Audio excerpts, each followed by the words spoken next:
For more on the potential price of this political stalemate in the US and its effect on the global economy, we're now joined live by economist Peter Weston. Mr. Weston, welcome to RT. It's good to see you here. In your opinion, just how bad would a default be? Oh, a default would be a catastrophic event. You would have the increase in the cost of borrowing for around the globe. You would have inflation in the US increasing on the back of a very sharply falling dollar.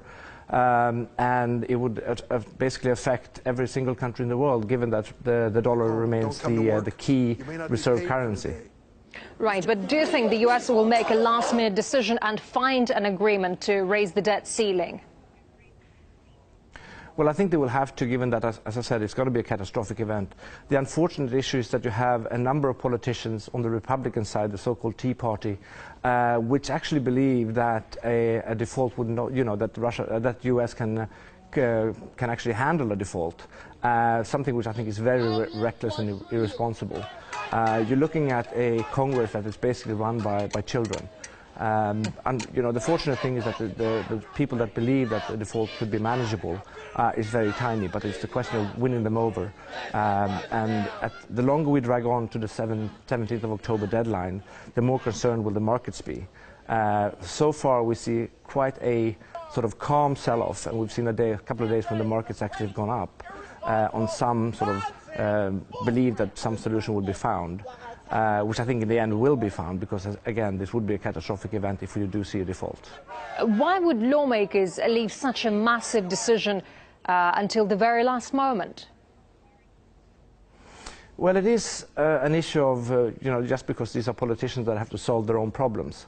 If you go back to 2007 and 2008, we had a financial crisis, which was solved by politicians actually coming together. This time you have a political crisis that has to be solved by politicians. Go back home. Don't come and to given work. that you have such a split, such a divide along the party lines in the US, and a very small fraction again that actually holds the balance, are determined not to give in.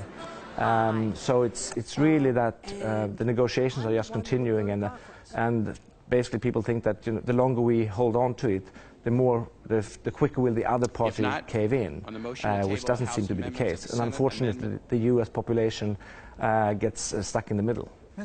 Right. We're hearing some various calls from different countries, from China, for example, for the so-called de-Americanization of the world. But is anything changes? Has anything changed since the crisis of 2008?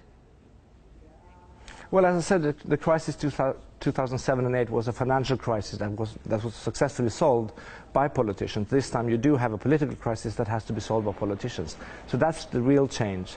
To actually de-Americanize, as they're calling it, is going to be, if it's going to happen, a very slow process. But given that we see time and time again these political crises appear in the US, I think there would be more calls for a sort of trying to reduce dependency on America in the same way as America has been trying to reduce dependency on the Middle East for its oil. But it has to be a very slow and sort of gradual process. Right. Do you think there is any other single currency capable of replacing the US dollar in international transactions? Near term, there's no real currency that can replace the dollar. I mean, the euro would be the best candidate, but if you look at the other currencies people have been talking about, people have mentioned the renminbi in China, even the Russian ruble. However, these currencies are not convertible, and also you have to reprice most commodities that are now priced in dollars. You would have to reprice in these currencies.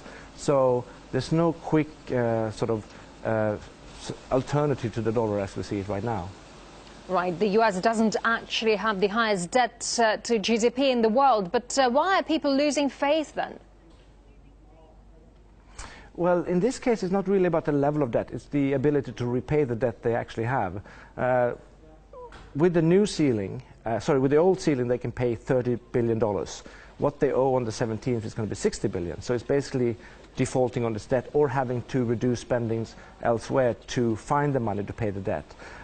Any options of those would probably bring the US back into recession, and therefore also have ripple effects into the global economy. So the distrust is really of Russia, about the US actually being able to repay their debt. It's not actually about the debt level. All right, Peter Weston.